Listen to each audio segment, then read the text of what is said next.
지난주에 우리가 이 교재의 서문 삼아서 준비한 아의 산과 무아의 산이라는 주제를 공부를 좀 했습니다. 자, 우리 교재 3페이지 한번 보시겠습니다.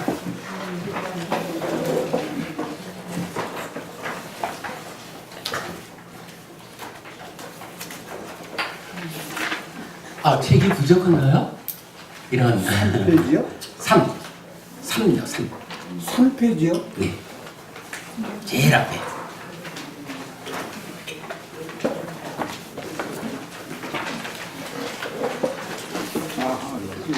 자, 3페이지 지난주 공부한 내용을 한번 되새겨 보도록 하겠습니다. 해피설법의 교육과정 니까야로 푸는 니까야 1 기본기의 충실함 중에서 아의 산과 무아의 산 8정도는 정정입니다. 필수품을 갖춘 것으로의 바른 삼매입니다. 바른 삼매가 다른 삼매와 다른 점은 무상고 무아를 알고 봄 여실지견으로 마음을 향하고 이끌게 하는 것입니다. 인간의 법을 능가하는 성자에게 어울리는 특별한 지화견이라고 표현하는 부처님 이전에 누구도 알고 보지 못한 무아, 즉 존재의 실상에 대한 접근입니다. 존재의 실상, 즉 사실, 삶의 현실에 대한 통찰 없이는 괴로움의 소멸은 실현되지 않습니다. 깨달음을 성취하기 전 부처님이 삼매수행과 고행수행의 과정에서 최선의 노력으로도 깨달을 수 없었던 것은 사실 아닌 곳에서 사실의 문제를 해결하려 하였기 때문입니다. 사실 아닌 것으로의 자기 존재, 아의 의지에 성취하려 하는 것은 실현될 수 없습니다. 사실이 아니기 때문입니다. 이런 과정을 우리 법회에서는 아의 산을 오른다고 말합니다. 사실인 것으로의 자기 존재 없음, 무아에 의지해 성취하려 하는 것은 실현될 수 있습니다. 사실이기 때문입니다.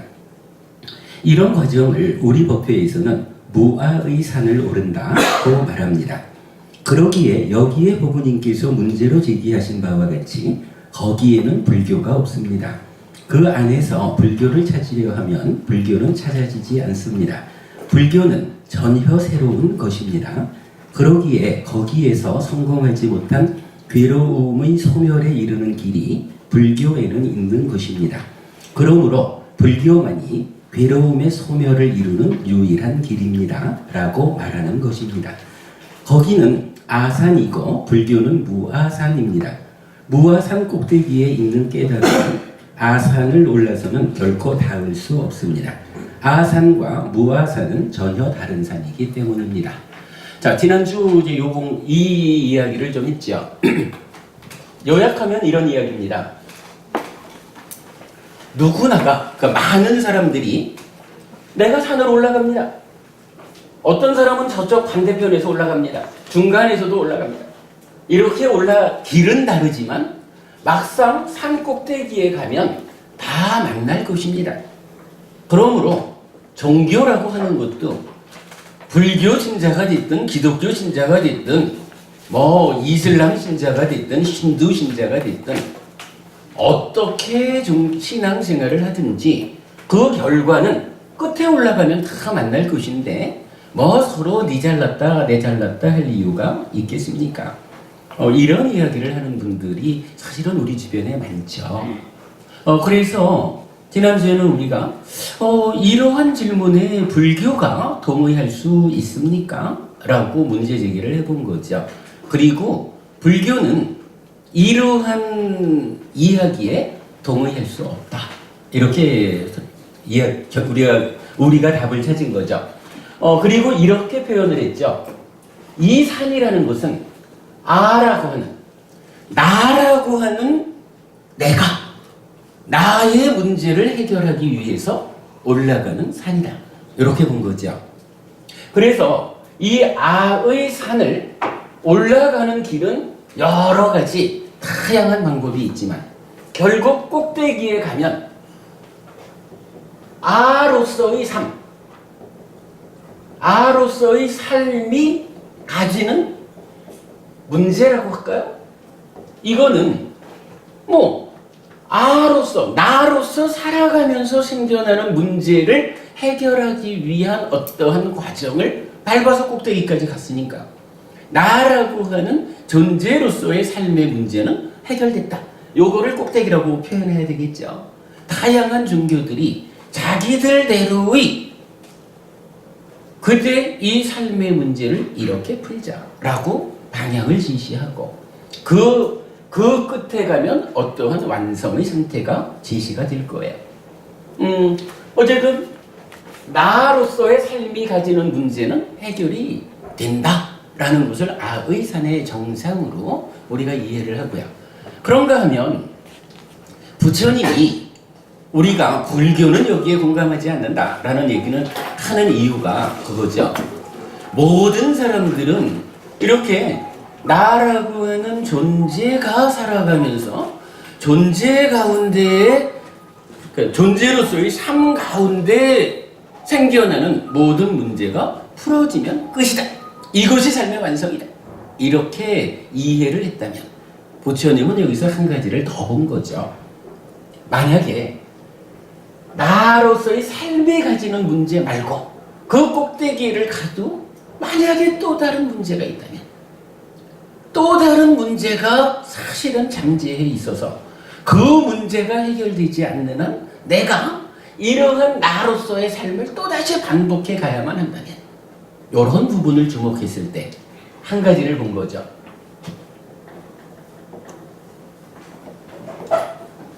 아의 내재한 문제라는 부분을 본 거죠.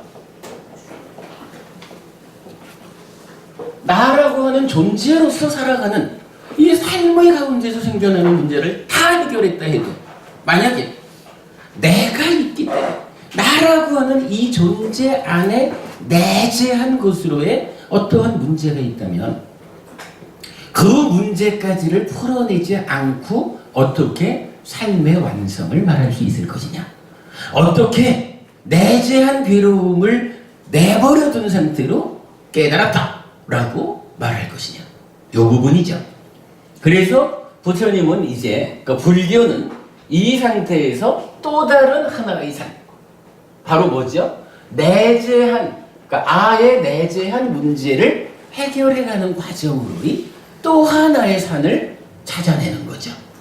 그리고 이 산을 최초로 정상에 오른 그분이 누구예요? 바로 부처님. 그리고 이 산을 우리는 무아의 산이다 이렇게 이름을 붙인 거죠. 뭐 우리가 이건 이렇게 이해를 하는 거죠. 물론 뭐 여기서 이 아라는 것은 무엇일까? 라는 이야기, 요건 이제 우리가 요번 시간에 보게 될 거고요. 뭐 요런 이야기를 놓고 방금 읽은 교재에서는 이런 이야기를 한 거예요. 이 아의 산으로 올라가는 것이 삶을 완성으로 이끌지 못하는 이유는 무엇일까?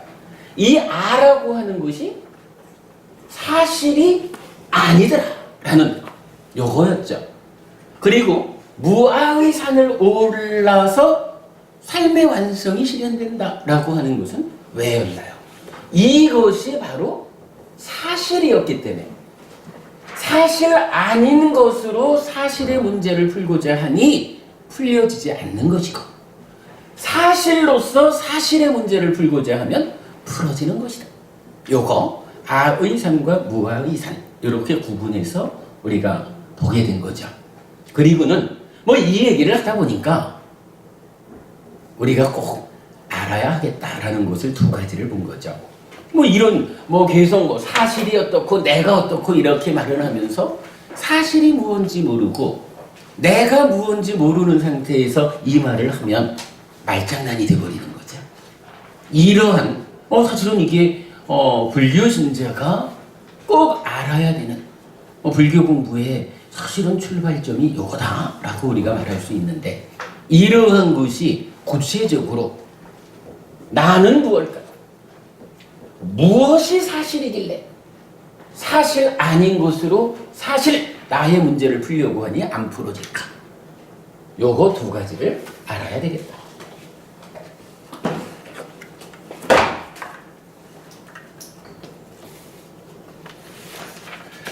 지난주에는 우리가 요 나의 문제에 대해서 좀 알아봤죠. 나를 어떻게 했나요? 자기 존재경 사까야스다라는 경전에서 사까야 요거 우리가 이제 자기 존재 나 이렇게 본 거죠. 자기 존재가 무엇일까? 라는 질문에 대해서 사리부타 존재께서 그렇게 답하지요. 오치온이라는 것이 있다. 이 오치온이 바로 내가 지금 살아가면서 나인 줄 알고 살아가는, 내가 이렇게 살아가고 있잖아. 내가 살아가는 가운데 문제를 아울산으로 오름으로써 풀어가고 있잖아. 뭐 이렇게 말하는 그 나라고 하는 거가 경전은 사까야라고 부르고, 요 사까야가 구체적으로 무엇입니까? 라고 할 때 사까야스다, 자기 존재경에서는 오치온이 자기 존재다. 내가 나인 줄 알고 살아가는 바로 그거다. 이렇게 알려주는 거죠.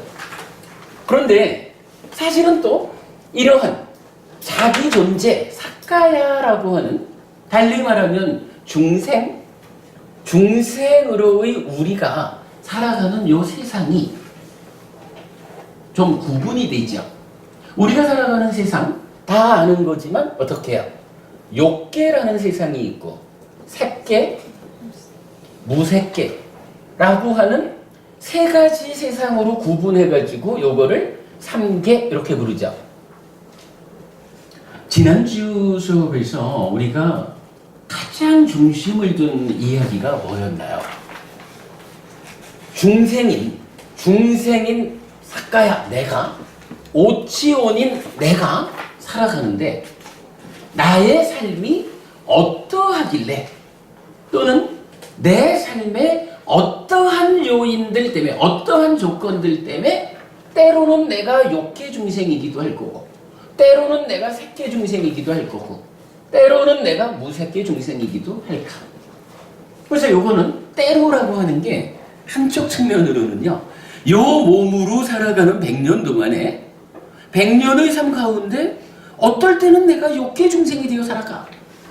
그러나 어떨 때는 요 몸으로 사는 중에도 색계 중생으로 살 수도 있겠죠. 또는 이 몸으로 살아가는 중에도 어느 때는 무색계 중생으로 살아가기도 할 거예요. 그런가 하면 또 다른 면에서는 이 몸으로 살다가 죽으면 이 몸으로 사는 동안에 어떠한 삶을 살아냈을까? 어떠한 업을 지었을까? 그 업의 결과로 내가 다음 생에, 다음 몸으로 태어날 때 또다시 욕계 중생의 몸을 가지고 욕계 중생으로 태어날까? 색계 중생의 몸을 가지고 색계 중생으로 태어날까? 무색계 중생의 몸을 가지고 무색계 중생으로 태어날까? 뭐 이런 두 가지 측면을 볼 수가 있는 거죠. 그죠? 그러니까 아예 태어남 자체가 욕계 중생, 색계 중생, 무색계 중생이냐? 아니면 지금 현재의 내 삶을 놓고 이 몸으로 살아가는 가운데 내가 공부의 성과에 따라서 쉽게 말하면 그거죠. 삼매를 정치해서 초선, 제2선, 제3선, 제4선이라고 하는 높은 삼매에 들어있으면 그때 나는 색계 중생으로의 삶을 살고 있는 거죠. 그런가 하면 거기에서 한 단계 더 삼매가 심화돼가지고 공무변처, 식무변처, 무소유처, 비상비비상처라고 하는 무색계의 세상을 지금 성취해 있으면 이 몸으로 있지만 나는 그 순간 무색계 중생으로의 삶을 살고 있는 거죠. 그러면 우리가 이렇게 구분할 수가 있는 거죠.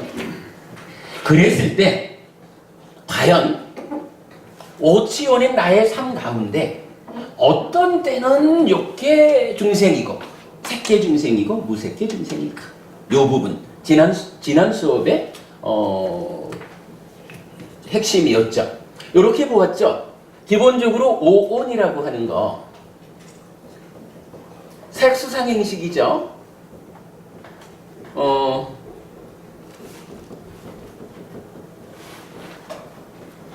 색수상행식 오온이 있다. 요거 오온이 공하다라고 알고 끝나면 재미가 없다.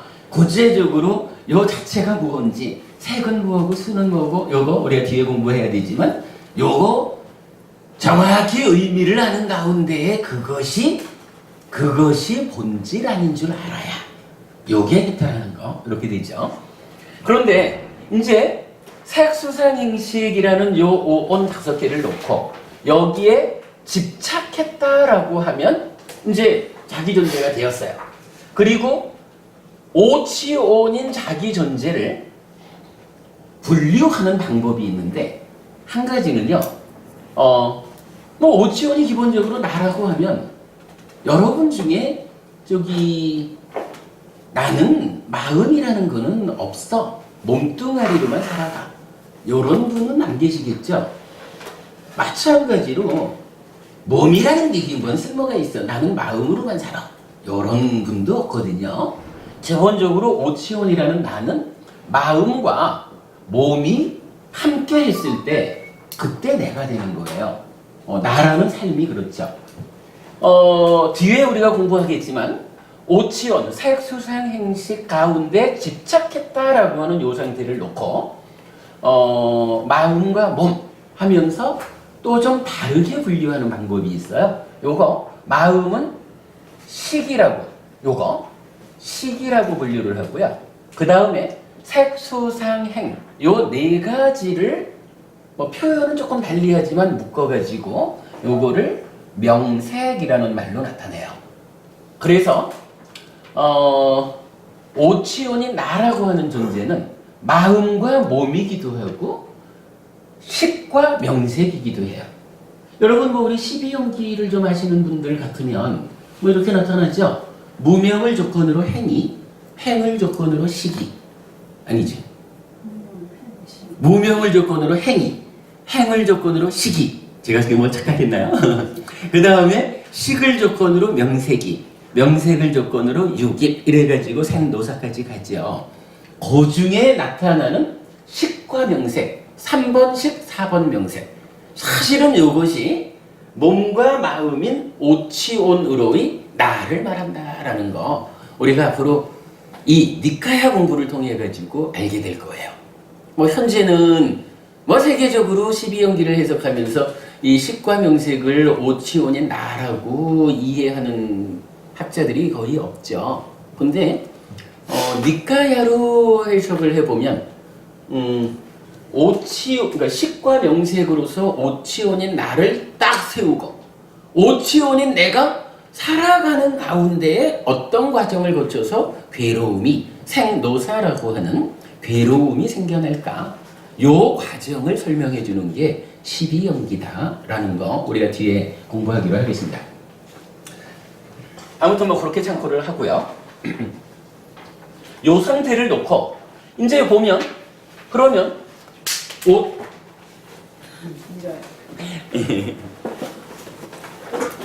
그냥 발로 쭉 밀어주실래?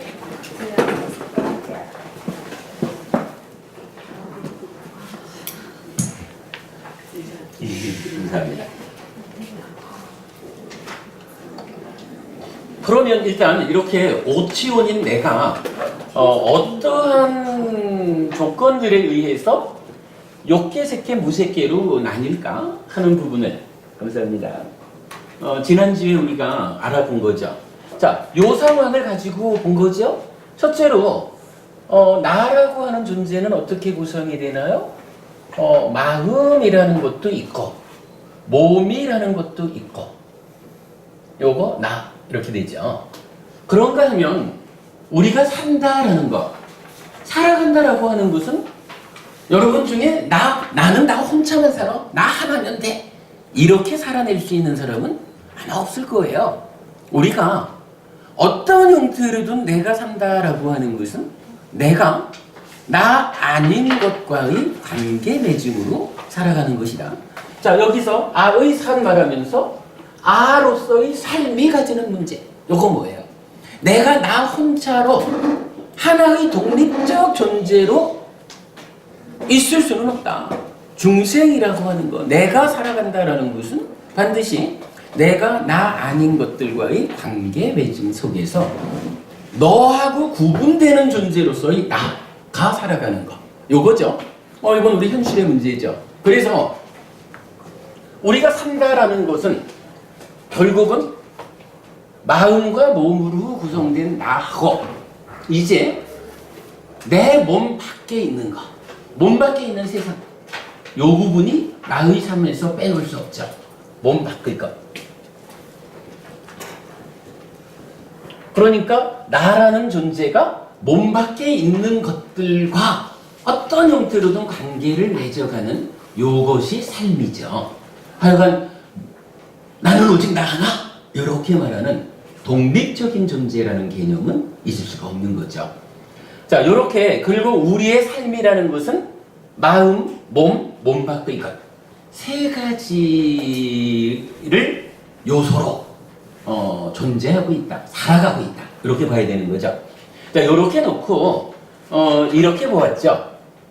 오온이 색수상행식이 그냥 있으면 있을 뿐인데 여기에 집착이라고 하는 것이 작용을 해가지고 어떤 형태로든 붙잡아 버리면 집착, 그죠? 이거 붙잡는 거겠죠? 붙잡아 버리면 이제부터 중생이 되어가지고 욕계 중생이거나 색계 중생이거나 무색계 중생으로 내가 살아가는 거죠. 이랬을 때 요거 요렇게 보았죠. 요 취라고 하는 집착, 붙잡는 요 작용이 얼마만한 강도를 가지고 내 삶에 작용하느냐, 영향을 주느냐. 그래서 이 집착이라는 것이 몸과 마음이라는 나라고 하는 요 나라고 하는 존재의 영역을 더 넘어서 가지고 몸 밖의 것들, 나 아닌 것들에게까지 요 붙잡음, 집착의 힘이 가해지면 이제 뭔가요? 법부님 자체로 보나요? 내꺼 이래가지고 법부님과의 관계에서 어떠한 것이 내꺼가 될까? 어떤 형태로든 나 아닌 것들을 보면서 그냥 각각의 존재 자체로 보지를 못하고 내꺼라고 하는, 그죠? 나 아닌 것에 대해서 집착, 붙잡음이 작용을 해서 나 아닌 거를 내꺼라고 붙잡는 이러한 집착이 미치는 그러한 삶을 어떻게 말했어요? 몸 밖의 것에 대해서 내꺼, 나의 것, 요렇게 붙잡는 세상, 집착하는 세상을 욕계, 이렇게 말했죠? 요걸 이제 욕계라고 불렀고, 그런가 하면 이제 공부를 하다 보면요, 뭐 이런 이야기겠죠. 뭐 아의 산을 오르는 이런 관계에서 보면 누구나 조금만 현명해지면요, 몸 밖의 것에 대해서 내 거라고 붙잡는 이러한 욕심이라는 것이 당장은 무언가 좀 좋은 것 같고 내가 부자 되는 것 같고 원하는 거 다 생기고 이렇게 좋아 보이지만 사실은 이것이 나의 삶을 참으로 퇴보시키는, 나의 삶에 갈수록 괴로움을 늘어나게 만드는 그러한 방법이구나. 이래가지고 요거 몸 밖의 것에 대해서 내 거라고 붙잡는, 집착하는 요거를 이제 우리가 떨쳐버릴 수가 있죠. 사실은 뭐 우리가 기본적으로 뭐 오계를 지키자, 오계를 지키는 데서 해치지 않는 것도 그렇지만 주지 않는 거 갖지 않는다, 요것도 따지면 뭘까요? 몸 밖에 있는 거니까 일단 내 거는 아닌데, 내 거 아닌데 내 거 하고자 가져오는 거, 요게 뭐예요? 주지 않는 거 갖는 거지요. 뭐 이런 개념. 그래서 오계를 지키고 보시하고 수행하자, 뭐 이러한 방법을 통해 가지고, 특히 사념초 수행을 통해 가지고 초선에 이른다, 뭐 요렇게 설명되는 어떤 단계로서 몸 밖의 것에 대해서 내 거라고 붙잡는 요 마음이 단속되었다, 제어되었다. 그렇게 되면 그때는 삶이 바뀌죠. 몸 밖에는 어떠한 것이 있어도 그것에 대해서 내 거라고 욕심내지 않아, 집착하지 않아. 요 얘기는 달리 말하면 내 거 하고 싶은데 세상은 현실적으로 내가 원하는 대로 내 거가 잘 되어주지 않아. 내 거 해야겠는데 내 거 되어주지 않기 때문에 어떻게 돼요? 불만족이 생기잖아요. 괴로움이 생겨나는 거죠. 요게 그래서 꼭 좋은 게 아니라 내 거 하는 요게. 왜? 세상이라는 게 나는 내 거 하려고 그러는데 따지면요. 나는 내 거 하려고 그러는데 나와 함께 살아가야 되는 너는 너대로 내 거 하려고 그러지 뭐. 똑같은 거 하나 놓고 둘이서 서로 내 거 하려고 그러다 보면 싸워가지고 힘센 놈이 뺏어가든가 뭐 어떠한 이건 문제들이 생겨나는 거죠. 그러니까 그 몸바꿀 것에 대해서 내 거 하는 요것이 우리 삶의 질로 보면 좋은 것이 못 되는 거예요. 그러니까 삶을 말할 때 욕계, 새끼, 무새끼라면 가장 낮은 단계의 삶으로 욕계를 말하는 거죠. 그리고 요 삶을 정의하는 표현이 몸바꿀 것에 대해서 내 거 하는 붙잡음. 오치온의 취라고 하는 집착, 요것이 몸바꿀 것에까지 강력하게 밀고 갔다. 고로한 세상 욕계. 고렇게 사는 삶, 욕계 중생. 이렇게 되는 거죠. 이제 수행을 통해 가지고 삼매를 성취했다. 초선에 들었다. 이러면 몸바꿀 것에 대해서는 이제 그거까지 내가 필요 없어. 라고 놓아버린 거죠. 놓아버리고 나면 이제 그 초선을 성취했다라는 이 삶은 어떻게 되나? 그냥 뭐 나의 삶을 구성하는 게 그러니까 몸바꿀 것을 놓아버렸다라고 하면 이제 몸과 마음으로 구성된 나라고 하는 요 나만을 붙잡은 거죠. 그러면 요 나를 붙잡은 요 상태를 어떻게 표현하나요? 요거를 그냥 나라고 말을 하는 거예요. 그래가지고 새끼의 하늘에 올라갔다.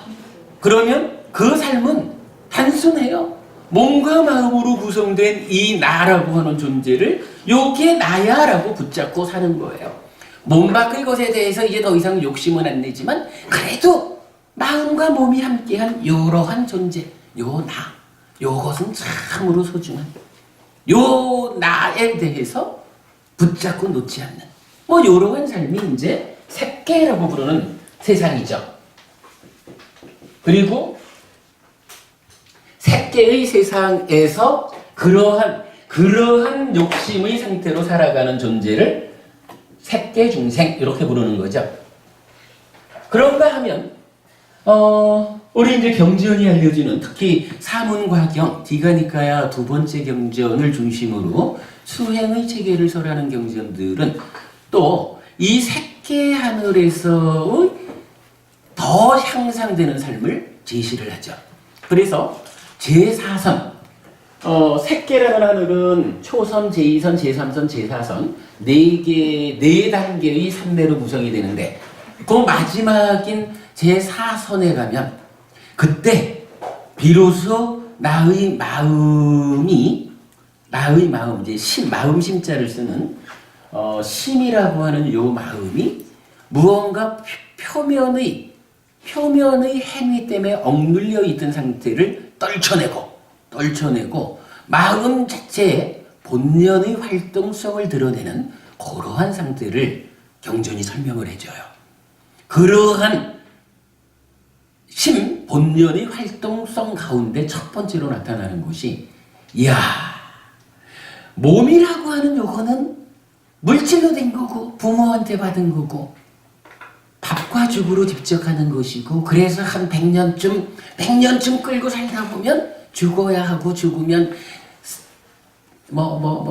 짐승의 밥이 되고 사라지는 요런 표현하자면 보잘것없는 건데 요러한 몸에 이 귀한 나의 마음이 의지하고 묶여 있구나 라고 알고 보게 된다라고 하는 그 하나의 삶의 향상 과정을 보여줘요. 그래서 그렇게 그 색계 하늘을 초월해가지고 이제 요 몸이라는 거 이젠 내가 더 이상 몸에 의지하고 묶여있지 않을 것이야 라고 몸과 마음으로 구성된 나를 붙잡고 살던 상태에서 이제 몸에 대한 집착, 몸에 대한 붙잡음까지 풀어내고 오직 마음 한 가지만을 이것이야말로 참고 귀한 거 나의 본질이지 뭐. 나라고 하는 게 까짓 거 100년 지나면 이 몸은 또 바꿔가지고 새로운 몸과 함께 또 살아가야 되는 이 마음인데 마음이 최고지. 그렇게 마음을 딱 붙잡고 있는 그러한 세상을 뭐라고 하느냐? 그때 요 마음을 이제는 나의 자아라고 표현을 하면서 이러한 나의 자아를 붙잡고 있는 세상을 무색계라고 부르는 거예요. 그리고 이런 무색계의 세상, 그러니까 마음만을 나의 자아라고 붙잡고 살아가는 이러한 존재가 무색계 중생 이렇게 불리는 거죠. 지난주 수업에서 우리가 가장 많은 시간을 할애해가지고 요 오치온 중에 취라고 하는 요 붙잡음, 집착이 어디까지 밀고 가느냐에 따라서 세상이라는 것은, 나의 삶이라고 하는 것은 욕계 세상을 만들어서 욕계 중생으로 살 수도 있고, 색계 중생을 만들어서 색계 중생으로 살 수도 있고, 무색계 중생을 만들어서 세상을 만들어서 무색계 중생으로 살아갈 수도 있다. 이것이 중생으로의 나의 삶이다 하는 것을 설명을 해드렸죠. 물론 이제 이렇게 말하면 공부를 많이 하신 분들은 여기에 대해서 심각하게 문제를 제기할 수 있어요. 해피스님, 그 색계와 무색계를 그렇게 보면 안 되지 않습니까? 라고 하면서 이제 문제를 제기할 수 있는데, 대략 이런 거죠. 색계라고 하는 세상은 아주 미세한 물질로 구성된 어떠한 세상. 무색계라고 하는 세상은 아예 이제 물질 자체가 무색이니까 물질 자체가 이제 없어. 물질 없이 오직 정신만으로 이루어진 세상.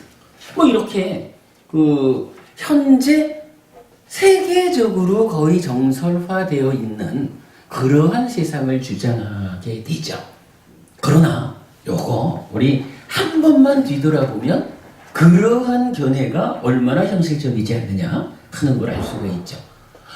기본적으로 무색계를 말하면서 물질이 없는 세상, 오직 소상행식이라는 네 가지의 옷만으로 구성된 세상, 그러한 중생 이렇게 말하는데, 사실은 그게 사실이라면 불교 교리가 바뀌어야 돼요.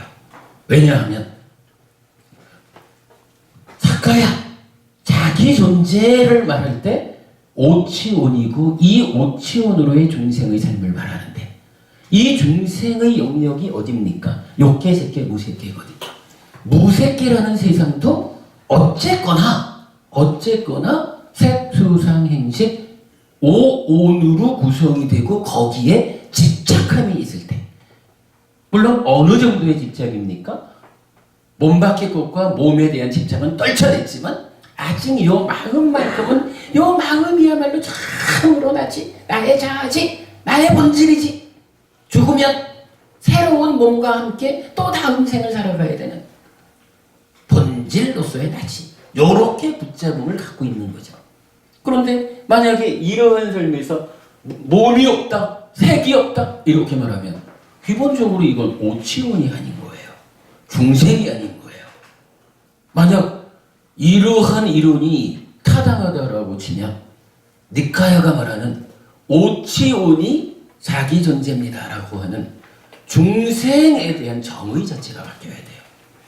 그래서 이거 아무리 세상에 많은 사람들이 세상을 그렇게 설명한다 해도 일단 경전이 말하는 것에 옳지 않으면 우리는 바꿔야 돼요. 경전은 이렇게 알려주는 거. 실제로 뒤에 우리가 좀 자세한 공부를 할 수 있을 거예요. 이 무색계라는 세상이 공무변처부터 시작되잖아요. 경전은 여러 곳에서 공무변처라는 세상을요, 루파산냐, 색계와 관련된 상이 소멸하고, 빠띠가 산냐, 싫은 느낌, 괴로움에 대해서 저항하는 상이 소멸하고, 그런가 하면 나났다 샀냐라고 해서 무아의, 무아라고 보지 못하는 상이라고, 내가 지금 무아인 줄 모르고 요 마음을 붙잡고 있구나 라고, 그러한 상태라고 자의 주목하지 못하는 그런 세상으로 공무변처가 설명이 돼요. 근데 사실은 현재까지 공무변처가 이렇게 풀어있지를 않아요.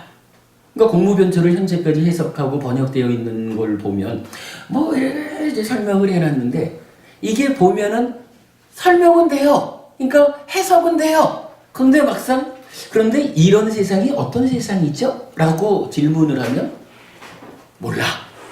그냥 뭐 어쩌고 저쩌고 하면서 다양한 상에 작의하지 않는 이렇게 나오는데 그런 세상이 어떤 세상인데요? 라고 물어보면 설명이 안 되는 거야. 그러나 부처님은요, 우리가 반복해서 말씀드리는 거지만 삶의 현실에 대한 통찰을 위해서 가르침을 전하잖아요.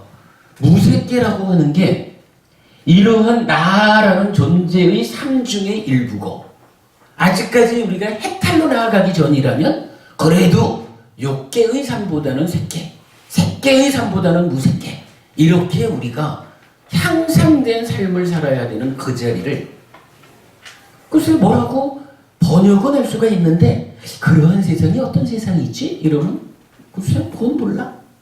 이렇게 알려지는 세상을 부처님이 말하지는 않거든요. 근데 이제 이렇게 설명드리는 이러한 세상 그리고 이런 부분들을 다 모아가지고 공무변처라는 세상을 경전대로 해석을 해보면 아주 간단해져요. 바로 이 얘기야. 무색계. 몸 바꾼 것과 몸에 더 이상 집착하지 않아가지고 몸에 집착하는 것으로의 색상, 색계와 관련한 상을 소멸하고 이러한 삶에는 더 이상 괴로움에 대해서 저항할 것이 없다. 그래서 빠띠가 샀냐 저항의 상도 소멸하고 그리고는 다만 그래도 우리가 그러니까 아의 산을 벗어나서 무아의 산을 향해서 나아가야 될 텐데 아직까지 부처님에 의해 부처님으로부터 사실이 무아야 요걸 배우지 못해가지고 요걸 모르다 보니까 요 마음까지는 요것이야말로 참으로 본질적인 나의 자아 요렇게 붙잡혀 있는 그런 상태가 공무변처 무색계 이렇게 설명되는 거예요. 그러니까 다시 한번 요렇게 말하면서 제가 이제 요 무색계는 나의 자아 이러면서 요 마음 좋은 거 이렇게 말하면 이제 법부님들이 그때는 고개를 갸웃갸웃하세요. 왜 그러냐 하면 그 무색계를 말하면서 그 귀한 마음 이러면 이거는 무아에 어긋나는데 요런 의미로 고개를 갸웃갸웃 하시는 것 같아요. 근데 사실은 그게 맞아요. 고개를 갸웃해야 돼. 그런데 사실은 그게 맞아요. 왜냐하면 무아라고 하는 해탈된 삶을 설명하는 자리가 아니라 아무리 무색계라 그래도 아직까지 즉 오온에 대해서 어느 만큼이나 이지만 붙잡고 있는 중생의 삶으로의 무색계거든.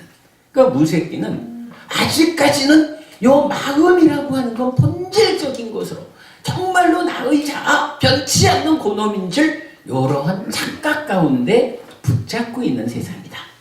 아직까지 무아라는 바른 견해를 가지고 해탈로 나아가지 못한 그런 세상이죠. 요 부분, 요거 이해하는 것이 사실은 굉장히 중요해요. 요게 사실은 불교적으로 굉장히 의미 있는 변화를 가져올 거예요. 왜 이게 중요하냐 하면 어쨌든 우리가 하고자 하는 게 뭐냐 하면 그거죠. 삶의 현실에 대한 통찰 위해서 살아가고 있는 당사자인 내가 어떻게 하면 내가 나의 삶에서 발생하는 문제, 불만족이라는 거, 괴로움이라고 하는 이거를 소멸시키고 해탈할까?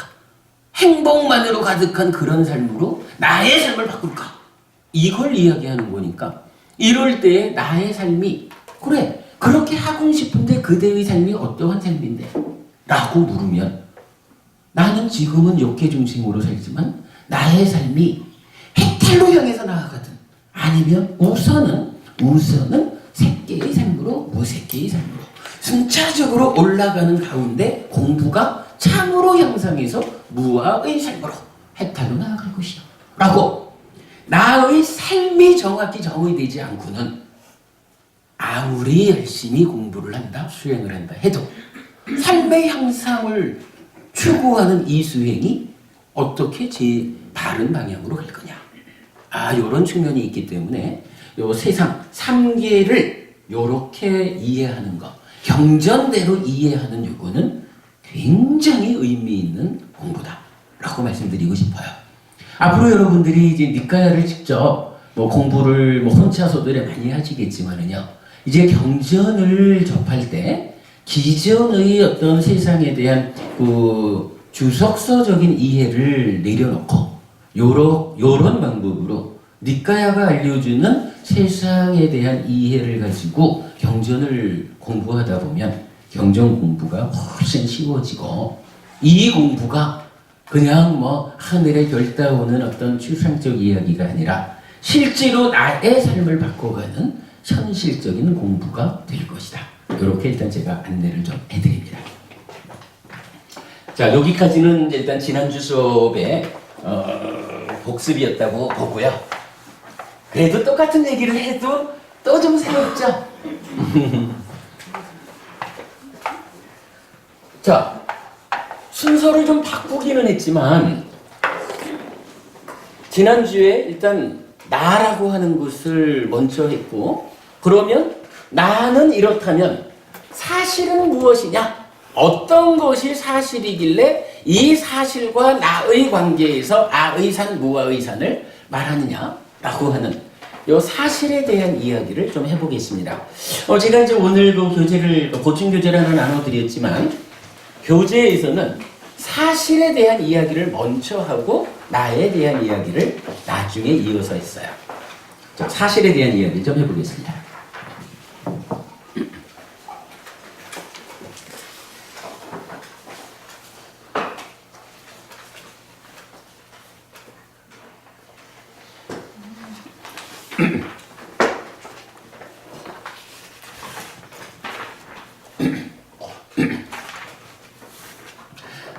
어저께 부산에서 법회를 하는데 한 법우님이 서울 법회 하신 거를 보니까 무아와 관련한 이런 말씀이 있었디다 라고 질문을 하셔서 좀 이야기를 했고, 그러다 보니까 다른 법우님 한 분이 그 무아라는 것을 말입니다, 이게 웬만해 가지고는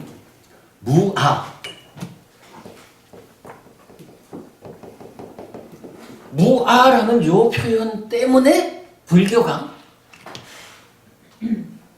나라고 하는 존재가 없는데 이래가지고 불교 신자가 불교 공부를 열심히 하다 보면 어떻게 살게 됩니까? 하니까 퇴폐적인 삶, 부정적인 삶, 그래서 아주 수동적이고 우리가 보통 뭐라 하죠?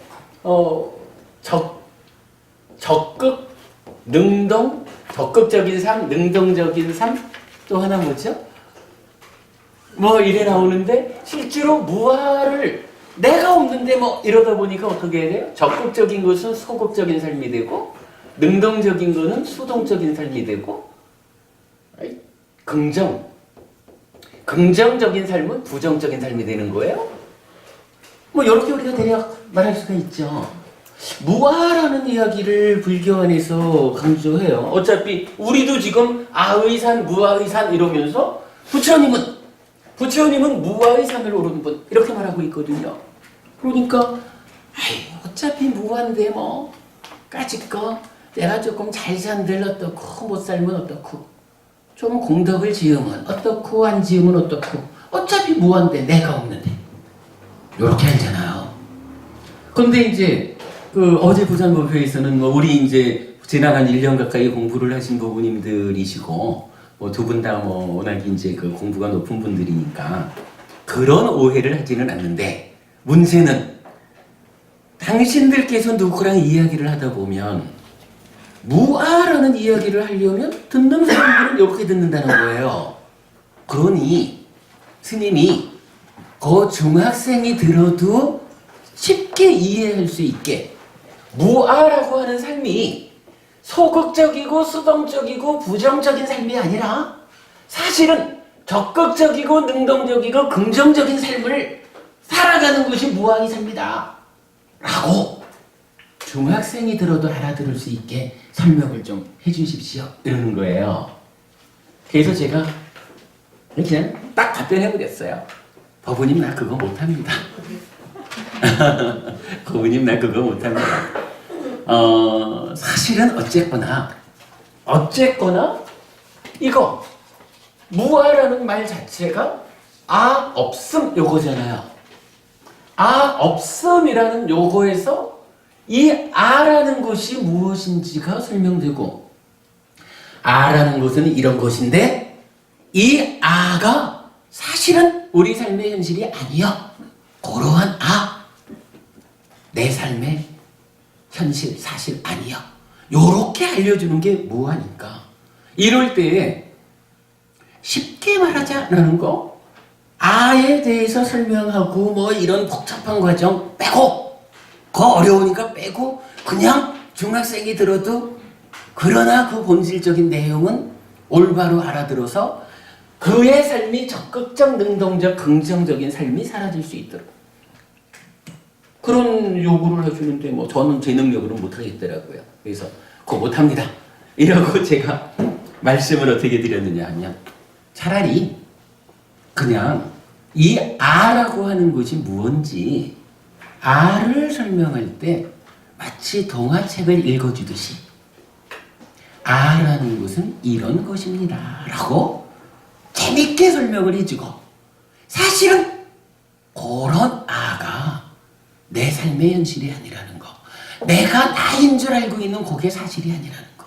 그래서 부처님은 무아라는 말을 하시고, 무아라는 그것이 바로 그 사실 아닌 것 속에 내재한 문제를 해결하는 그거여라고 말해 줍시다. 그냥 무아 자체를 쉽게 말하려 하지 말고 아를 설명하는 일을 동화적으로 재밌게 하고 무아를 말합시다. 그랬어요. 그 얘기를 해보죠. 아라고 하는 것은 무엇일까? 부처님 당시에 인도에는요, 그러니까 인도를 정식적으로 지배하던 뭐 그런 종교 이렇게 말할까요? 브라만교라고 하죠.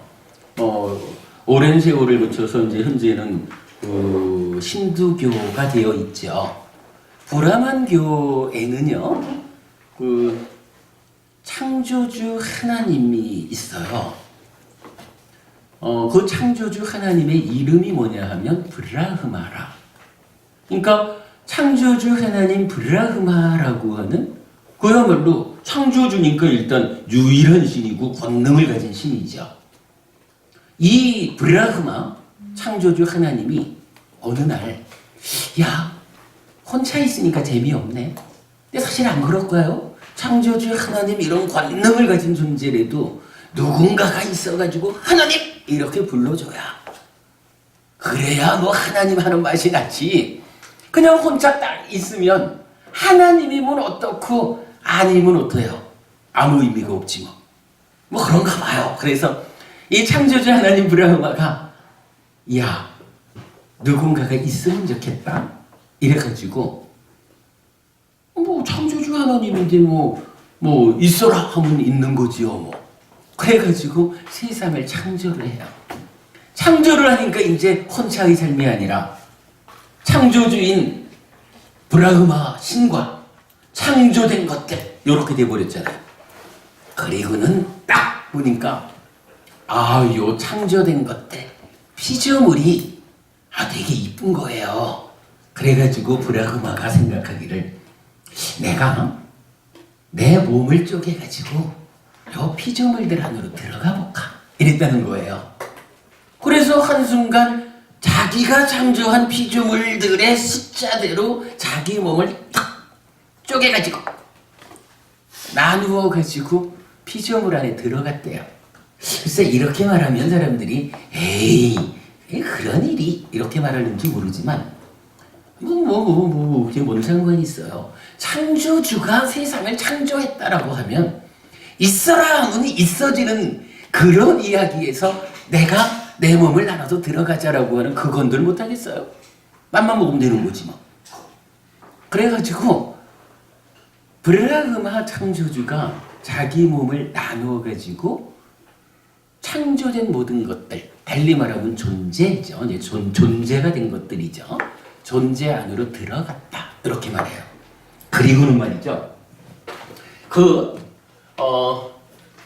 브라흐마가 몸을 나눴다라고 하니까 그 나누었다라는 것은 분신 이렇게 말하면 되겠죠. 그죠? 분신이죠. 요 분신을 산스크리트어 이렇게 보자. 인도에는 굉장히 많은 언어가 있잖아요. 근데 그 언어 중에 대표적으로 우려관계한 대표적으로 두 가지만 보자면 브라만교, 지금으로 보면 힌두교. 이 브라만교의 경전이 설해지는 언어가 아무래도 그 베다라는 거 여러분 아시죠? 그 베다의 언어가 산스크리트어라는 언어가 있어요. 이 산스크리트어를 중국에서는 범어라고 말하죠. 그런가 하면 이제 우리가 당장 알아야 되는 언어가 하나 있죠. 불교의 경전 언어가 있어요.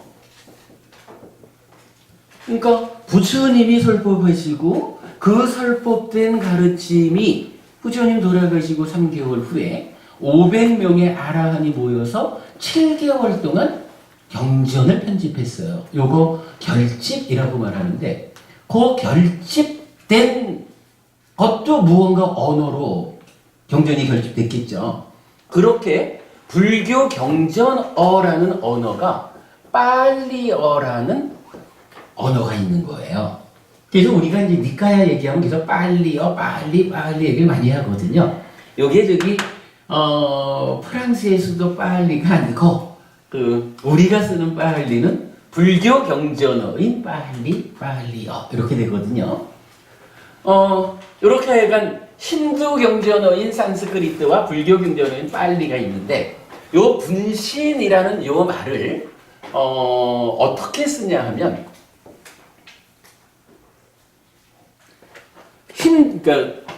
산스크리트어 범어로는 요거를 아뜨만이라고 써요. 아뜨만. 그리고 불교 경전어인 빨리어로 오면 요거를 아따, 악단 이렇게 써요. 아뜨만, 악단 요거 같은 말이에요. 이건 언어의 차이라. 그리고는 요거를 이제 또 중국으로 넘어올 거 아니에요. 중국 사람들이 요걸 번역을 해요. 어떻게 번역을 했냐 하면 요거를 아라고 번역을 했어요. 이게 좀 감이 잡히는 거죠. 우리는 이제 이 아라고 하는 말을 뭔지 잘 모르는 가운데 약간 나 이렇게 쓰고 이런 상태에서 그러니까 나라고 하는 것이 원래 없는 것이지 뭐 이렇게 얘기를 하죠. 그런데 이 아라고 하는 것이 구체적으로 무엇이길래 부처님은 여기에다가 부정이 되는 무자를 붙여가지고 사실은 요 무자도 중국말이죠. 부처님이 쓰신 말로는 부처님은 요 앞다에다가 A 빨리어서는 A가 붙으면 이게 부정접두사예요. 그리고 요 두 개를 연결하기 위해서 n을 붙여서 아나따 이렇게 써요. 산스크리트어로서는 이제 아뜨만 이렇게 되겠죠. 그래서 요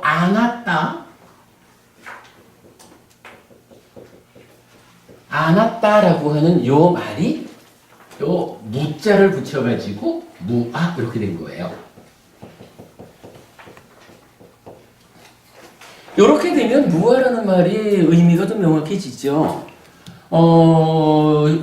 브라만교식으로는 세상에 존재하는 모든 것들이 어떻게 설명돼요? 창조주 하나님 브라흐마가 있어가지고 브라흐마가 세상을 창조했어. 그러니까 존재하는 모든 것들은 창조된 것이야.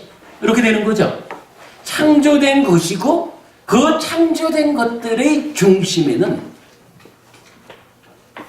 브라흐마라는 신이 이게 뭐 손오공이 머리털 뽑아가지고 분신 만들어서 뭐 날리는 요런 것도 아니고 아예 자기 몸을 쪼개가지고 요거 달리 말하면요.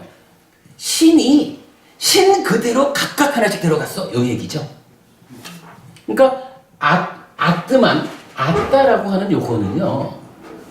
브라만의 입장에서 보면 창조된 것들 속으로 창조주인 브라흐마가 직접 들어간 거예요.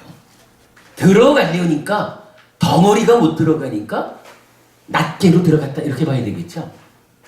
그러니까 아라고 불리는 요거는요.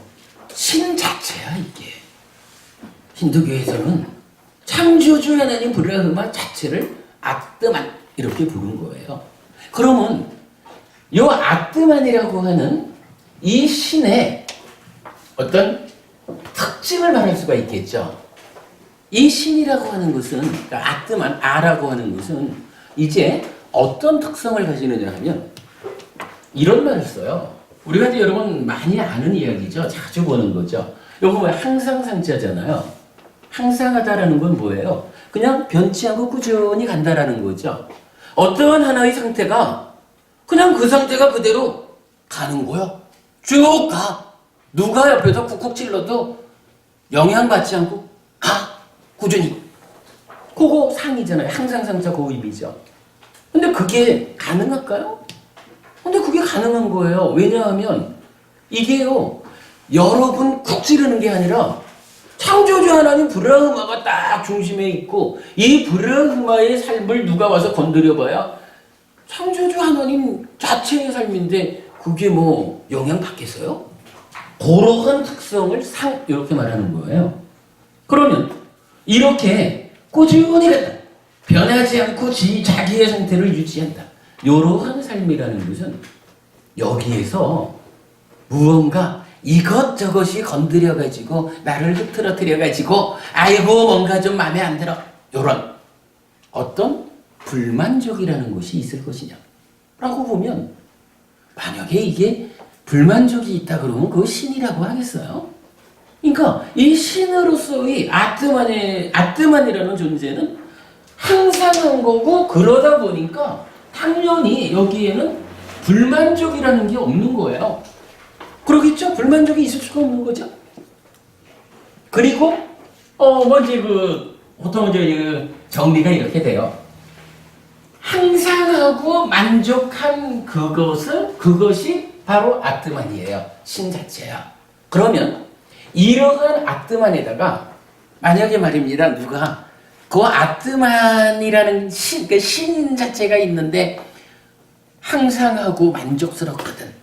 요거 좀 쌤통이 나가지고 똥바가지를 가지고 똥을 한 바가지 퍼봐봐요. 이러한 아뜨만이 누가 옆에서 똥바가지로 똥을 퍼붓는다고 해서 더러워질까요? 그럴 수가 없겠죠. 아무리 옆에서 더럽히려고 어떤 방법을 써도 신 자체로서의 특성을 갖고 있는 이러한 아뜨만은 더럽혀지지가 않는 거라.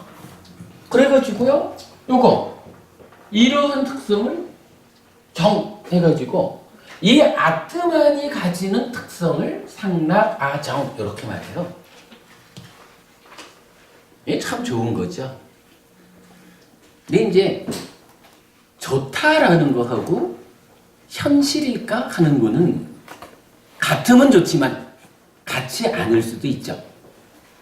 이제 부처님은요 이렇게 보는 거예요. 처음에는 부처님도 아의 산을 올랐어요. 지난주에 제가 그런 설명 드렸죠. 그 출가해서 부처를 이루기 전까지 그 수행 과정의 대부분을 처음에는 삼매 수행을 통해 가지고 알라라갈라마라고 하는 스승을 따라서 무소유처, 그러니까 무색계 하늘의 끝에도 두 번째죠.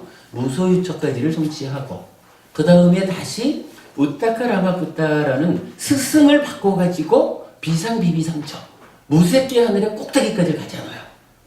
그러고도 거기서 부처님은 이러한 행복한 세상도 따지고 보면 늙고 병들고 죽어야 하고 죽으면 또 다시 태어나야 하는 이러한 윤회하는 삶, 반복되는 삶을 끝내는 바른 깨달음이 아니다. 이래가지고 떠나잖아요. 그랬죠. 그리고 그 다음에 다시 이제 고행의 수행에 들어서 가지고 뭐 과거의 누구와 견주어도 미래의 누구와 견주어도 현재의 누구와 견주어도 가장 혹독한 고행 수행을 내가 했다. 그런데도 내가 깨닫지 못했다. 이거 노력이 부족해서 깨닫지 못했을까? 아니다. 이것은 고행이라고 하는 이 길이 깨달음으로 가는 바른 길이 아니기 때문에 깨닫지 못했다. 이렇게 말하는 거잖아요. 그리고는 그때 비로소 보리수 밑에 앉아가지고 당신만의 새로운 깨달음의 길을 들어서죠. 그게 뭔가요? 거기가 바로 무아의 산이잖아요. 그죠? 이렇게 무아의 산을 들어서서 깨달음을 성취했다. 이 상태에서 이제 부처님은 이 상라가정이라고 하는 이 부분에 대해서 부처님의 견해를 내놓는 거죠. 부처님은 첫 마디가 뭐냐 하면 오온. 이게 이제 그 무아상응경이라는 경전에서 설해지는 거죠. 경전의 첫 마디가 이거예요. 아까 그 오온이 있었죠. 색, 수, 상, 행식, 오온 5가지 각각에 대해서 색은 무아다. 무아다. 이렇게 말해요. 무아라는 건 뭘까요? 사람들은 존재하는 곳이니까 일단 색, 수, 상, 행식, 오온으로 말하면 되겠죠. 그 중에 일단 색부터 말하면 색이라는 것을 아라고 말하고 아인 줄 알기 때문에 아인 줄, 즉 신에 의해서 창조된 것이고 신이 그 안에 들어있는 것이고 이렇게 알기 때문에 이러한 색이라는 것은 상라아종의 특성을 가지는 것이다. 이렇게 알고 있잖아요. 그게 색에도 수, 상, 행식 모두를 그렇게 알고 있잖아요.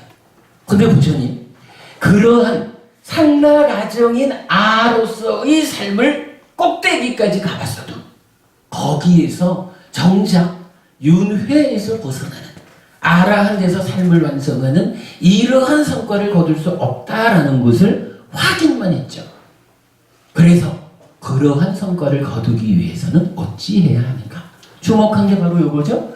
삶의 그러니까 나의 내재한 문제, 즉 나라고 하는 것이 이러한 상락아정적인 그러한 존재인 줄 알고 그 위에서 삶의 문제를 풀어보니까 이만큼은 가는데 정작 삶의 내재한 근본적인 문제, 태어나야만 하고 태어났기 때문에 결국은 늙고 병들고 죽어야만 하는, 그러면 또 태어나야 하고 이러한 문제가 해결되지 않더라.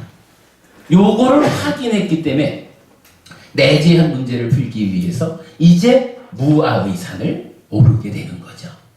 그리고 무아의 산을 다 올라서 해탈을 깨달았다. 이 상태, 깨달음의 상태를 이제 표현하면서 5 비구한테 그렇게 말하는 거죠.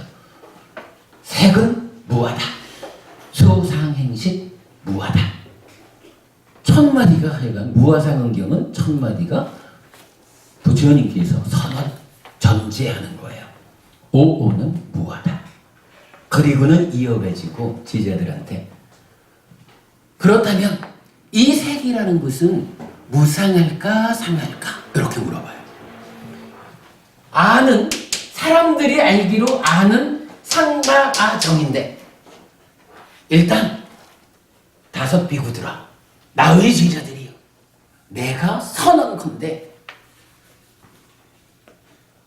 색, 수상, 행식, 오온 존재하는 모든 것, 이것은 창조되어서 신 자체인 아가 아니라 무아다.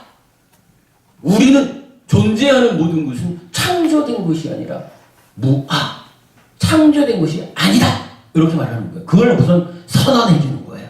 그리고는 그 창조되지 않았다라고 하는 그 상태가 어떤 것일까? 라고 그 부분을 이제 5 비구에게 질문을 통해서 동의를 구하는 과정 이렇게 나타나는 거예요. 색은 항상한가 무상한가. 그러니까 다섯 비구의 입장에서 참으로 존재라는 것이 아가 아니구나.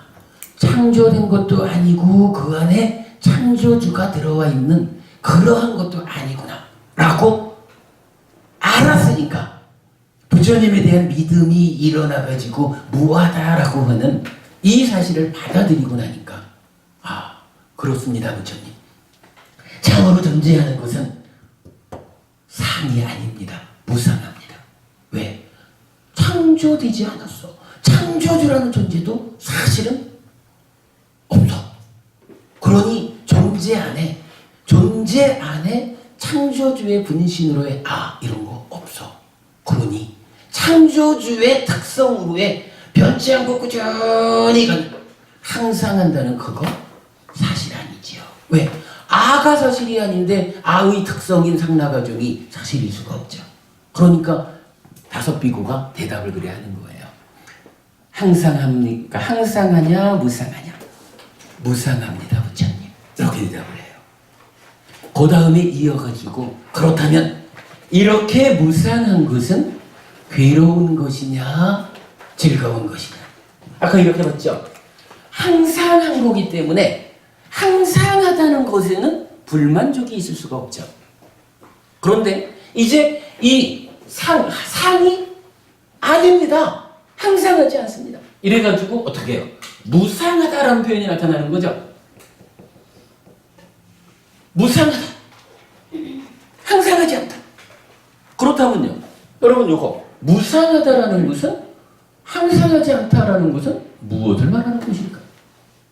항상하다라는 것은요. 신에 의해서 창조된 거고 신이 그 중심이 있어서 창조된 그 상태 그대로 쭉 가는 거거든요. 그런데 그렇지 않다. 무상하다라는 것은 뭔가요? 무언가가 현상적으로 지금 있죠. 현상적으로 있는 것들 가운데 나도 포함되고 너도 포함되고 내 거도 포함되고 이렇게 존재해 있는데 그 존재들이 항상한 건 아니에요. 그러면 현상적으로 존재하는 이것들은 어떻게 있는 걸까? 제법은 이거 어떻게 있는 걸까요? 어떻게 지금의 현상으로 존재하는 걸까요? 변하는 존재겠죠. 그 부분에 대해서 사실은 불교가 주는 답이 이제 조건이란 말을 하는 거예요. 조건이란 말이 어디 나타나나요? 불교하면 한쪽으로는 무아를 말하고 한쪽으로는 연기를 말하죠. 연기라는 게 뭐예요? 조건에 의해서 일어난다. 조건에 의해서 생겨난다. 조건에 의해서 결과되는 것이다. 이거거든요. 연기. 그러면 아트만이라는 것은 조건, 아까 제가 그랬잖아요. 쭉 나가는데 옆에서 쿡쿡 찔러도 관계치 않는 거요. 뭔 상관이 있어. 근데 현실적으로는 그런 아가 아니기 때문에 존재라는 것이 삶이라는 것이 그렇게 항상하게 꾸준한 것이 아니야. 그러면 그 현상은 어떻게 지금 상태가 존재하는 걸까? 어떠한 상황일까? 라고 하면 이렇게 가는데 누가 콕 찌르면은 콕 찌른 것 때문에 밀려가. 콕 찌른 것을 조건으로 상황이 달라져. 그럼 어때요? 요렇게 있던 게 콕 찌르니까 달라지지 뭐. 요 이야기예요. 왜 여러분? 무상이라고 하는 말 꼭 기억하셔요, 여러분. 부처님은 존재하는 것들이 어떻게 존재합니까? 라고 할 때 조건 따라 일어난다. 조건에 의해서 생겨나는 것이다. 이렇게 설명을 해요. 그리고 이렇게 조건에 따라서 생겨나는 거기 때문에 조건이 달라지면 그렇죠. 우리가 지금 예를 들어 최보부님 여기 계셔요. 최보부님이 지금 최보부님이 어떤 존재냐 하면 해피설코페가 개최한 마음 특강에 오셔가지고 마음을 공부하는 학생이 되어 있어요. 그죠? 마음 공부를 하는 불교 신자로 지금 여기 와 계시거든요. 근데 만약에 최고부님이 이제 법회 마치고 집에 들어가셔 봐요. 최고부님 댁에 가시면은 남편이기도 하고 아빠이기도 하고 요거 불교 공부하러 요 자리에 와 있는 고 최고부님하고는 달라져요.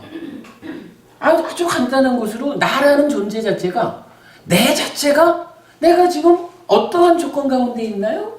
요것에 의해서 달라지는 거예요. 근데 이게 예를 들어서 그렇지만 존재하는 모든 거 또는 그러니까 나의 삶을 중심에 놓고 내가 살아가는 가운데 매 순간순간 어떠한 조건들과 함께 하느냐에 따라서 나의 삶이 달라지는 거예요. 요거 만약 이게 창조주 하나님에 의해서 창조되었고 그 신에 의한 삶, 그 상라가정이라는 특성적인 삶 이렇다 그러면 어딜 가도 똑같아야 맞는 거죠. 꾸준해야 되잖아. 항상 해야 되잖아. 근데 현실적으로 우리 삶이라는 건 그렇지 않다는 거예요. 그래가지고 이렇게 조건 따라 생겨나는 그러한 거를 부처님 항상하지 않다, 무상하다.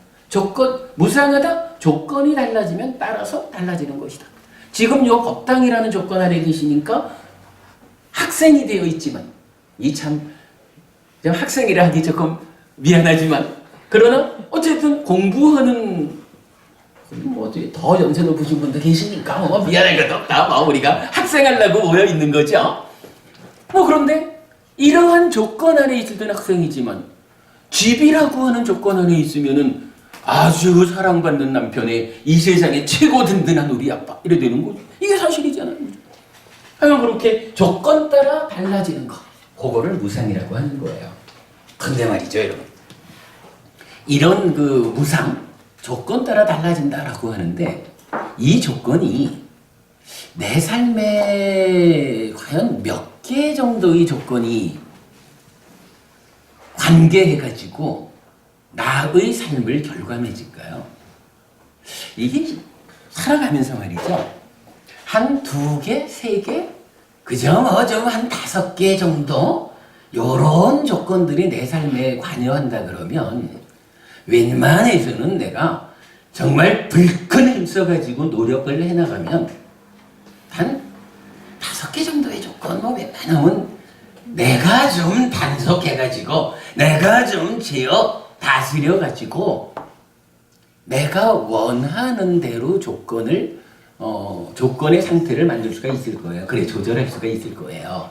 그런데요 이게 제가 지금 시간이 그러니까 다 쓰지는 않겠지만 그려보진 않겠지만 우리가요 조금만 생각을 해보면 내 삶에 관여하는 조건이라는 게 무지하게 많아요.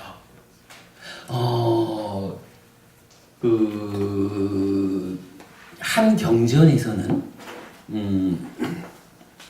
부처님이 내 삶에 관여하는 조건으로 5가지를 알려주는 경전이 있어요. 첫째는요, 인적 관계. 둘째는 재산, 돈의 문제.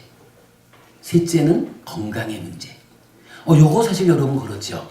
요 인적 관계라는 게 지금 이제 최보부님하고 제가 돌아가시면은 참 멋진 남편에다가 최고의 아빠 요런 그 가족과의 인적 관계를 말했지만 그 가족 말고도 법부님의 삶에 영향을 미치는 인적 관계가 많죠. 무지하게 많죠. 이게 최고부님만의 문제는 아니죠. 우리 모두의 문제죠. 거기에다가 돈이라고 하는 것도요. 왜 사람들은 뭐 절에 다니면서 돈 그래 이럴지 몰라도 부처님은 현실적으로 세상 우리가 욕계 세상을 살아가기 때문에 이러한 삶 가운데서 내가 어떠한 것이든 하고 싶은 일을 하고 또는 나 자신을 보호하고 뭐 이런 데서는 돈이 있다라는 것은 내가 스스로를 보호하고 남을 위해서 무언가 하고자 하는 일을 하는 데 있어서 굉장히 힘이 돼요. 돈이 없으면 나를 보호하기도 힘들고 누군가를 도와주고자 해도 그렇게 잘 안 되잖아요. 여러 가지로 말할 수 있지만 현실적으로 부처는 그렇게 말하시는 거예요. 인적 관계에 이어가지고 돈이라고 하는 이거 우리 삶에 참으로 중요한 조건이다. 요거 여러분 어떤 그 선입관 빼놓고 그냥 우리 삶 자체를 놓고 보면 타당하죠. 이 재산이라는 거, 돈이라는 거, 물질적인 어떤 능력이라는 거, 이거 저기 불교 신자가 절대 이거 저기 배제하면 안 돼요. 부처님은 이 돈이라고 하는 데 대해서 욕탐을 일으켜서 붙잡지 마라. 부자가 되어가지고도 내꺼 하고 붙잡고 있다 보면은 한 푼도 베풀 줄을 몰라. 좀 더 심하면 어떻게 되나요? 부자가 되어가지고도 자린고비? 왜 굴비 하나 달아놓고 밥 먹어? 이런 바보 같은 삶을 살지 마라. 그러죠? 돈 자체를 가지는 거가 비불교적이지 않아요. 불교 신자는 부자가 돼야 돼요.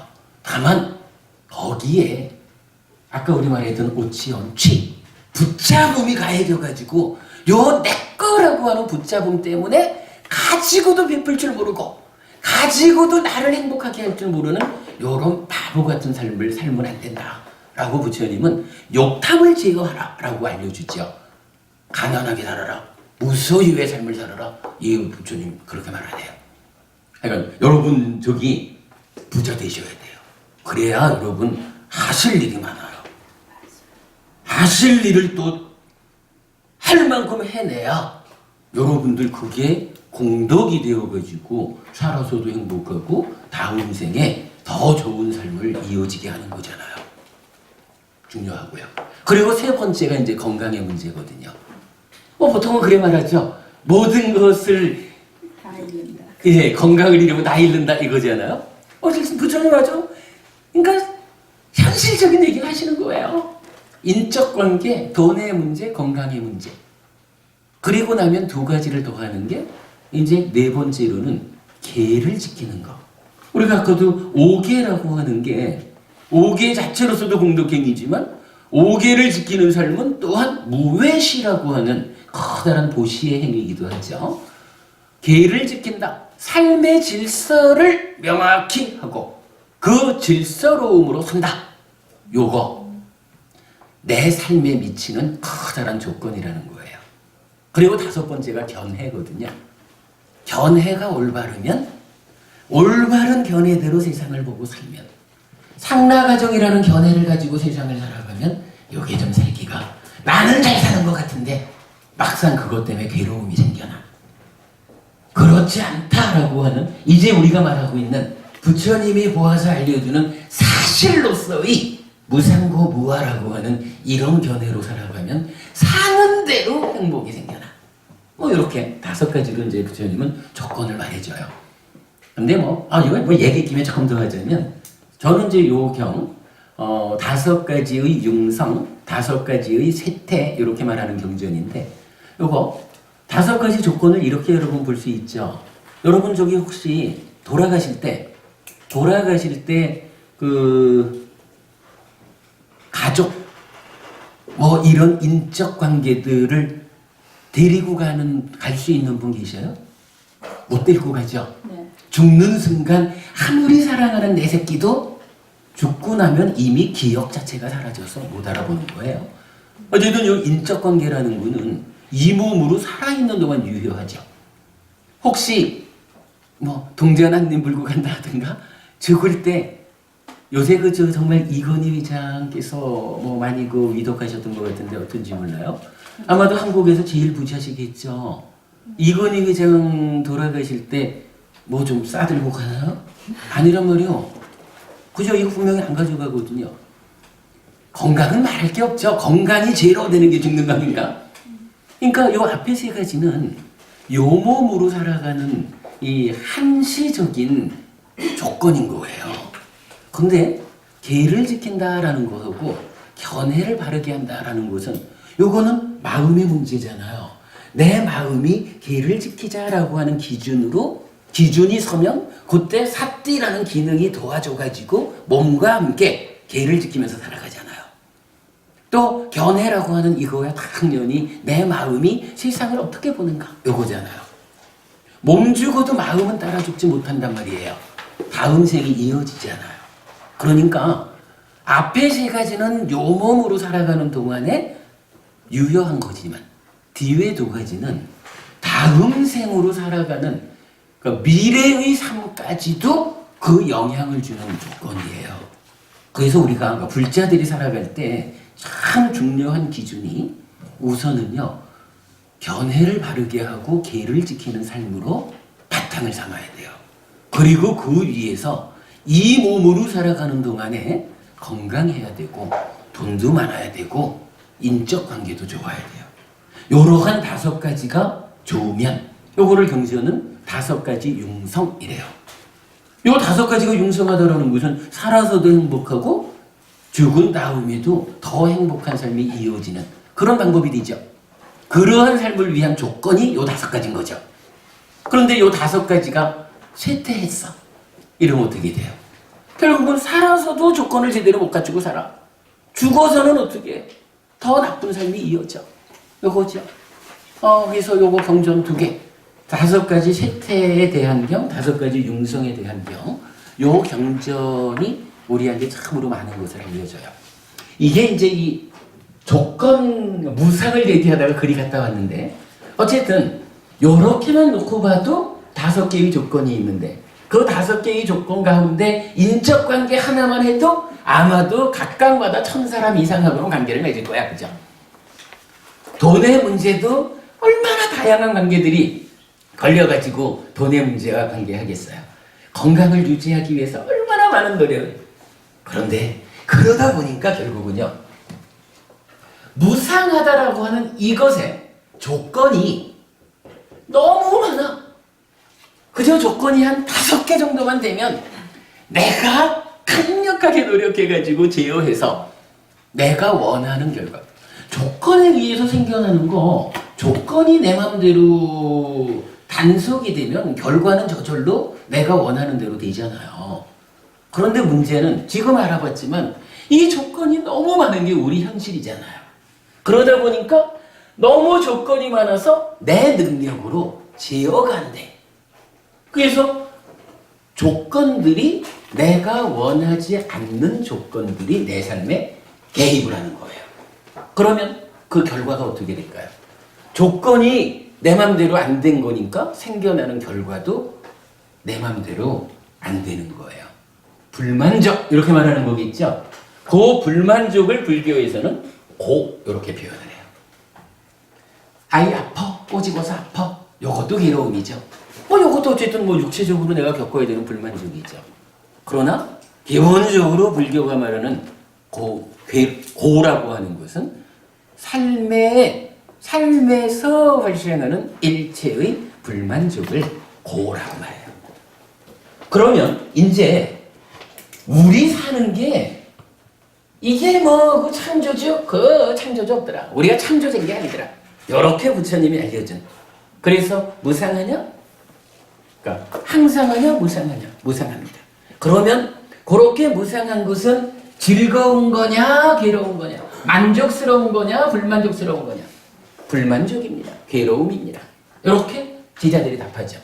그러면 이제 부처님이 다시 무아라고 선언 전제하셨지만 그러한 선언이 사실이다. 그대들이 동의하는 바다. 즉 창조된 것으로의 아라고 하는 것은 상락이어야 하는데 우리가 따져보니까 현실적으로 세상은 상락이 아니라 무상고더라. 그렇다면 이렇게 무상하고 불만족스러운 요것을 아라고 아뜨만이라고 창조주 하나님의 분신이라고 할 수 있느냐? 요거 안 되겠죠? 당연히 안 되는 거죠. 그래서 무상하고 괴로운 것은 무하다라고 부처님께서 원래 이거 없어라고 선언한 그 내용이 단순히 부처님의 선언이기 때문에 우리가 따라가는 게 아니라 우리의 삶을 현실적으로 따져보니까 이렇게 무상하고 불만족스러운 것이요. 그렇기 때문에 이거는 정말로 요만큼이라도 생각할 수 있는 사람이라면 이걸 어떻게 신이라고 신의 분신이라고 아니요. 나라고 하는 존재는 그런 거 아니에요. 라고 알 수 있는 거죠. 그게 바로 무아죠. 그러면 이런 존재는 옆에서 누가 똥바가지로 똥을 갖다 보면 어떻게 돼요? 똥바가지 뒤집어 쓰는 거지 뭐. 부정. 이렇게 되는 거예요. 그리고 부처님은 요거 무상고 무와 부정이라고 하는 요게 존재하는 것들의 사실이다 라고 알려주는 거거든요. 요렇게 보면 야 부처님이 아의 산을 넘어서 무아의 산을 올랐다 이래가지고 무상고 무와 부정이라고 하는 것을 깨달았구나. 요렇게 여러분 우리가 깨달음을 할 수 있겠죠. 그러면 상나가정이라고 무언가 존재에 대해서 오해하는 삶에서 무상고 무와 부정이라고 존재를 있는 그대로 보면 요거 그래서 존재의 실상 이렇게 말하죠. 존재의 실상을 보아내면 그래서 존재의 실상 있는 그대로 본다라는 말을 불교 공부에서 뭐 중심이 되는 말이죠. 여실직연. 여실직연 여러분 많이 아는 말씀이죠. 이게 이런 말이에요. 사실을 무상고 무와 부정이라고 하는 존재의 사실을 그대로 알고 본다. 요거거든요. 그럼 요렇게 되면 여러분 이거 깨달음이죠. 요게 여러분 부처님이 말하는 깨달음이에요. 요게 사실이에요. 그런데 이제 여기에서 우리가 사실은 아직까지는 조금 더 보아야 할 게 있어요. 자, 이걸 지금 깨달음이라고 말을 했는데 저거 보니 우리 오랜만에 오셨습니다. 만약에 말이에요. 부처님이 무아의 산을 올랐다 이래가지고 무상고 무아 부정이라고 존재의 실상을 보았어요. 참으로 여실직연했어요. 그리고 요것이 내가 부처된 거야. 요렇게 말했다면 그거 타당할까요? 그거까지만큼은 아직 단계에 있는 그래. 거지. 그렇게 봐야 되겠죠. 네. 이 시간이 지금 5시가 돼서 제가 요것만 빨리 마무리를 하고 마치도록 할게요. 그래서 질문을 빨리 마치기로 하고 이 얘기예요. 분명히 창조가 전제된 존재에 대한 오해에서 이제 존재하는 것의 실상을 알았다라고 하는 요거 깨달음이에요. 그런데 앞으로 여러분 우리 공부에서 정말 주목해야 되는 해피설법회의 공부를 통해서 정말로 큰 성과가 부처님은 깨달음을 2단계로 말하더라라는 거거든요. 깨달음이 있지 않습니까 여러분? 경전을 보면 진짜 이게 모를 때는 안 보여요. 조금 보아내니까 경전마다 깨달음을 2단계로 말해줘요. 그게 보여요. 근데 이제 요거 그러면 우선은 있는 그대로 실상을 보았어. 여기서 말하는 아의 내재한 문제를 보았어. 그죠? 그러면 여기서 이게 만약에 완전 완성이라면 여기까지 오고 내가 부처요 라고 부처님이 말씀을 하셨다면 한 가지 문제가 있어요. 어떤 문제냐? 완성된 상태가 사실 실상 그대로라면 이제 부처님은 우리가 어떻게 괴로움의 문제를 100% 소멸하고 열반을 실현한 완전한 깨달음의 스승 이렇게 말해요. 이 상태가 어떤 상태? 당연히 눈앞에 보이잖아. 무상한 것까지는 뭐 그렇다 해도 이 상태가 뭐냐 하면 불만족의 상태거든요. 괴로움의 상태거든. 아무리 실상을 보았다 그래도 그 실상의 상태가 괴로움, 불만족의 상태이고 그걸 완성이다라고 놓았다면 부처님 깨달음이 완전한 깨달음일 수 없죠. 이제 요 깨달음을 이제 부처님이 여기에서 이제 한마디로 그렇게 하는 거예요. 이 괴로움, 불만족의 문제를 해결하자. 뭐 단순해요. 고를 락으로 바꾸는 거죠. 고를 락으로 바꾸자라고 해보니까 어떻게 무상이라는 데서 조건 따라 달라져 가지고는 만족할 수가 없잖아요. 그러니까 이제 다시 무상이라는 것을 다시 상으로 뒤돌려요. 그렇다고 여기 상이 상나가정 말하는 창조된 것으로의 항상함 요거하고는 다르고 결론으로 말하면 무상한 것이 사실인데 이제 공부를 통해서 옆에선 누가 와서 찔러도 나는 무상한 것인 줄 알고 사는, 무상한 줄 알기 때문에 괴로움을 만들지 않는 요러한 삶 100%. 누가 와서 찔러도 흔들리지 않는 무상 100%가 되면 요거 뭐예요? 100% 무상하다라는 것은 무상이라고 존재의 실상을 보는 요 삶이 그 상태 그대로 항상 하는 거잖아. 100%니까. 그런 의미의 상을 실현하는 거예요. 그러면 일단 상이 됐으니까 어떤 것들이 와서 건드려도 이제 흔들리지 않으니까 불만족이 없는 락이라고 하는 상태가 실현되죠. 그리고 그런 상태가 되어도 만약에 이게 신이 없어서 창조된 게 아니야. 요 상태가 그걸 무상과 고의 문제를 해결했더니 다시 아가 되어버렸어. 만약 이렇게 본다면 창조되지 않은 세상이 창조되지 않은 것의 문제를 풀었더니 창조된 상태로 가버렸어. 이거 안 맞죠? 그래서 완성의 상태는 무상은 상으로 가고 고는 락으로 가지만 그 존재의 본질, 존재성 자체는 무아 그대로 있는 거예요. 그리고 요렇게 완성된, 이제 요렇게 되면 이게 이제 삶의 완성이죠. 요렇게 완성된 삶, 요 자리를 뭐라고 부르냐 하면 이제 우리 모두가 지향하는 열반 이렇게 부르는 거예요.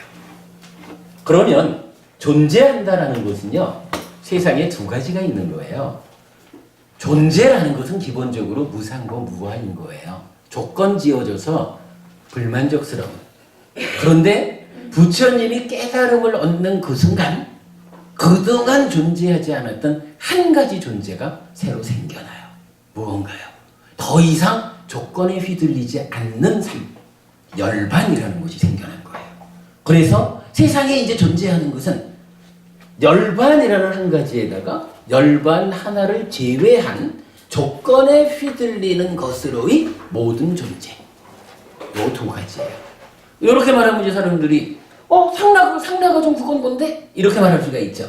근데 요거는요, 사실은 요거는 사람들이 오해하는 거야.